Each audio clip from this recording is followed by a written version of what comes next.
You know, we build our whole lives on what we think is solid ground.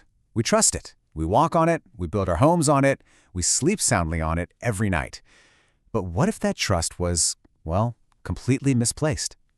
Today, we are digging deep into Florida's hungry holes. No, I mean, really, take a second and actually picture it. One moment, you're in your house, maybe watching TV, maybe sleeping, and the next moment, the floor, the foundation, the very earth underneath you just isn't there anymore. It vanishes. Sounds like something straight out of a disaster movie, right? Well, this isn't a movie script. It actually happened. And this one story puts a chillingly real face on the wild phenomenon that we call sinkholes. So picture a quiet night, late February 2013. A catastrophic sinkhole, the most dangerous kind, just rips open right under Jeff Bush's bedroom. And he was gone, instantly. His brother Jeremy heard the crash, this unbelievable noise, and did something incredible. He jumped into the hole, desperately trying to find his brother. But it was no use. The ground was just too unstable for anyone, and tragically, Jeff's body was never recovered. This whole thing leaves you with one terrifying question. How is that even possible? How can solid ground just disappear?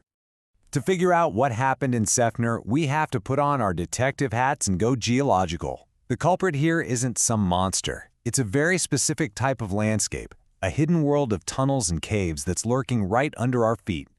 And our prime suspect has a name, karst terrain. Now, that's just a fancy term for a landscape that's built on rock that can literally be dissolved by water. Kind of like if you buried a giant sugar cube. And the most common type of this rock? Limestone. And, you guessed it, Florida is sitting on a ton of it. Honestly, this Swiss cheese analogy you see here, it is absolutely perfect. I want you to imagine the entire state of Florida is just perched on top of a massive slice of Swiss cheese. The cheesy part is the limestone bedrock. And all those holes, those are the caves and tunnels that water has been carving out for thousands upon thousands of years. So how do those holes even get there? Well, it's basically a simple four-step recipe. First, rain falls and picks up a little carbon dioxide from the air. Then, as that water seeps down through the soil, it grabs even more CO2 from all the decaying plants and stuff, turning itself into a really weak carbonic acid. Just think of it like seltzer water. It's slightly fizzy. And for centuries, this fizzy water trickles down and just slowly, patiently melts away the limestone, creating this huge, secret network of underground caverns. But here's where it gets interesting.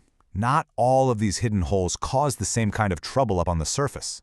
In fact, we can think of them as three different types of sinkhole villains, and each one has its own special method of attack.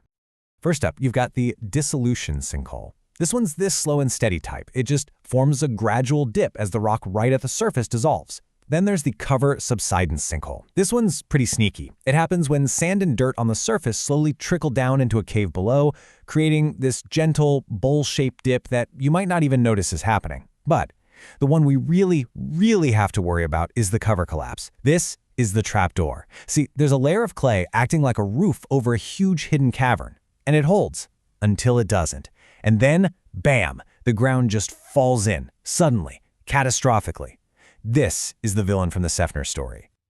Okay, so we get how sinkholes form, but what is it about Florida that makes it the world's hotspot? What makes it the perfect geological crime scene? It all comes down to one thing, the Floridan aquifer. It's this enormous underground reservoir of fresh water that's trapped inside that limestone bedrock. Now, it's a blessing, right? It provides drinking water for millions of people, but it's also a curse. The water pressure inside the aquifer actually helps hold up the ground above it. So when we pump out too much water for farms and cities, that support system gets weaker, making a sudden collapse way more likely. Take a look at this number for a second. 75%. What in the world could that possibly be? 75%. That's the percentage of all reported sinkholes in the entire state that happen in one specific area in West Central Florida. They call it Sinkhole Alley. It's the absolute epicenter where the geology and our water usage have created a perfect storm for disaster. And as you can see here, the Seffner tragedy was not some freak accident. Back in 1981, this huge sinkhole in Winter Park swallowed a house, parts of a car dealership, and the city pool. Today, it's literally a lake called Lake Rose. And in 2010, after a bad freeze, farmers pumped so much groundwater to save their strawberry crops that they triggered over 110 sinkholes. The ground is constantly sending us messages. All right, I know this all sounds terrifying, but knowledge is power, right? And that's exactly why we've got a little sinkhole survival guide here. Let's talk about how you can spot the clues and what you need to do to stay safe if you're living on shaky ground. You can actually become a sinkhole detective. The ground usually gives you these little hints before something big happens. Are you seeing brand new cracks in your walls or floors? Are your doors and windows suddenly a pain to open or close? You gotta look outside too. Are fence posts or trees starting to lean over? Do you see new dips in your yard where water suddenly starts pooling when it rains? Even a weird circular patch of dying plants can be a big red flag. It means the water might be draining away too fast from their roots. So, okay, let's say you've spotted some of these clues. You've done your detective work, and you're getting a little worried. What's the emergency plan? What do you do? The plan is really simple, and you need to remember it. Step 1 is the only one that truly matters in the moment. Get out. Your stuff doesn't matter. Your safety does. Evacuate immediately. Then, step 2. If there's an immediate danger, call 911. Step 3. Secure the area. Tell everyone to stay away from the edge because it could keep collapsing. And finally, step 4. Let your insurance company and local officials know what's going on. But seriously, it's all about step 1. Get out. So what's the big takeaway here? I think it's that the ground we stand on isn't nearly as solid or permanent as we like to think.